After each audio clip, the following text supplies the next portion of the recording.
kakati olunaku olwo omukulu yafa nengenda ku channel yange okusinzira ku mukama kiyandaga akaseera ako nantwala nandaga nga bazika nja kusangayo abagamba nti genda tenajja nga tenze nkimanyi jeri kati awo nimbuuza nti oba bayita wa Katonda okubagamba bwatyo ekyo nenkireka. So gwe toli wa internet Katonda yakulagu yakutwala yansitula direct nantwala mu nyambala nga bambala nantwala mu butungulu bwe bateeka ku mikolo nantwala ku watermelon n'ebirala carrot n'ebirala nabindaga nanyonyola bulungi nnyo nangamba nti mukimanyi bulungi nnyo emizimu wegiti ne wegiti egikozesa ebibala webiti ne webiti ejabyefunza era gye bakozesa kabonero ke bakozesa okurepresentinga tujjukira nti lumu nalimba gambako ndoza kuno kwexpose n'abatandika somesako lesson ye ya lukaga nkaga mukaga naye natandika okujogirako mujja kubeera nga munyonyoka ekigambo kyenyigezaako okwogera abali mu nsi muno nga ina Justin Peter naye ng'empeta ye wagikwata n'agiwanika bwati ng'asobola okukwata emyoyo gy'abantu bonna bali waawo kakati n'abakungu baneeno ku lunaku olwo bakozesa ebintu abantu basinga okwagala oba basinga okukozesa mu bulamu obwa bulijjo basobole okusika abantu be baagala era be basinga okwetaaga mu kavuyo kaabwe polira kakati olunaku olwo nenda banga baziika nenda bemikolo nengoye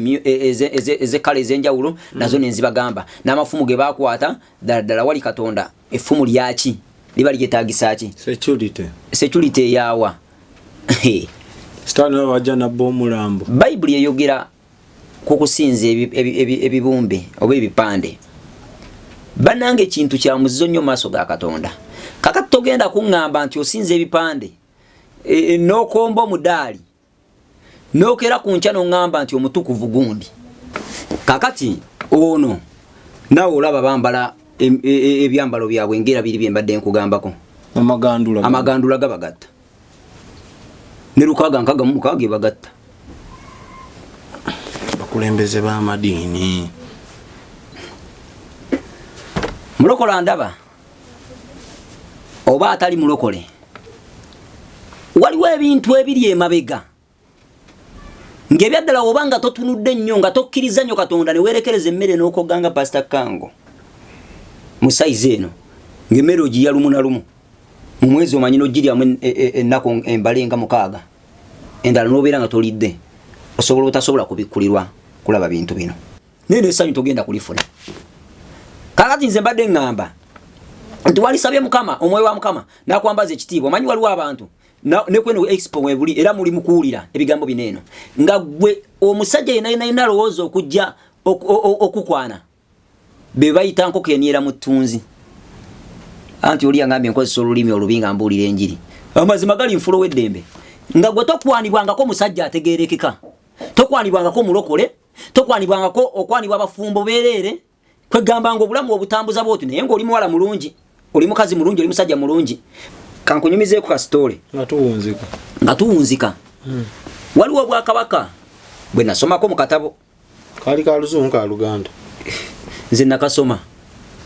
oyagala naawe okasome onnenkanya amagezi oluzungu sikasobola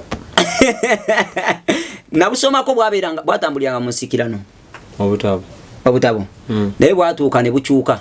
olunaku lwakyuka ne wabeerawo omuntu eyalimbalimba neyefuula kabaka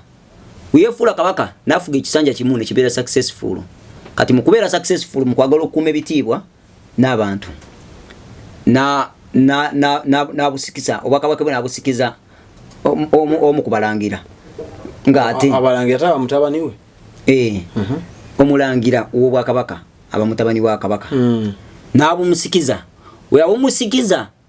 olw'okubeera ng'ono omwana yakulanga mulangira omanyi Bible yogera ku mwanvu yafuuka kabaka oba olugero olwogera ku mwavu yafuuka kabaka oba nkati olwafulanga lugero omuntu yenayina nga wali mwavu nnyo Mukama n'akuwa ssente oba odigida nnyo anti buli otaakola luli oba oyagala okubikola kaakati n'akatabo kaneeno nakalabamu ekintu ekyo era kyekyokuyiga kyenafunamu ono omulangira yatuuka n'ayagala nnyo entebe mu kwagala ennyo entebe nalowooza nti wanaakola ebingi agenda gikuuma kumbe byakola ebingi ate yagisuula busuuzi. Export TV to the world.